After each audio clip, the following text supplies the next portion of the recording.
Dobar dan i dobrodošli na YouTube kanal Dobra vijest. Danas počinjemo seriju kratkih poruka o Isusovim izjavama ja sam. Kada želimo nekog da upoznamo, kad ne znamo o nekom, pitamo ga često ko si ti i onda nam osoba kaže ko je.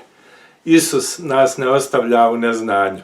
Samo u Evanđelju po Ivanu ima 7 Isusovih izjava ja sam u kojima Isus otkriva svoj identitet. I tih 7 izjava ćemo obraditi u 7 kratkih predavanja gdje će moji prijatelji, pobožni ljudi i žene dati svoje viđenje tih Isusovih izjava. A Isus izjavljuje sljedeće, kaže ja sam hljeb života, zatim ja sam svjetlost svijeta, ja sam vrata ovcama, ja sam pastir dobri, ja sam uskrsnuće, ja sam put, istina i život i ja sam trs.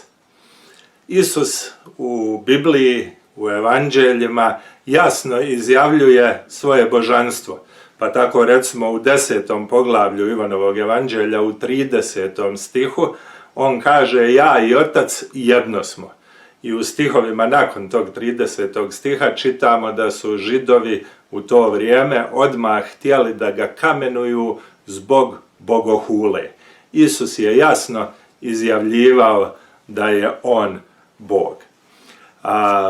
Nadam se da ćete odgledati ovu seriju predavanja i odmah da vas upozorim. Ova serija predavanja vas ne može i ne treba ostaviti ravnodušnim. Pročitat ću vam šta je poznati pisac C.S. Lewis napisao u knjizi Istinsko kršćanstvo o ovom pitanju i o tome ko je Isus. Pa C.S. Lewis ovako piše: pokušavam spriječiti svakoga da ne izjavi nerazborite riječi koje ljudi često kažu o njemu, o Isusu. Spreman sam prihvatiti Isusa kao velikog moralnog učitelja, ali ne prihvaćam njegovu tvrdnju da je Bog. To je, kaže C.S. Lewis, upravo ono što ne smijemo reći. Čovjek koji je bio samo čovjek i izrekao nešto što je Isus izgovarao, ne bi bio veliki moralni učitelj. Bio bi ili luđak na razini čovjeka koji kaže za sebe da je kuhano jaje, ili bi bio Sotona iz pakla.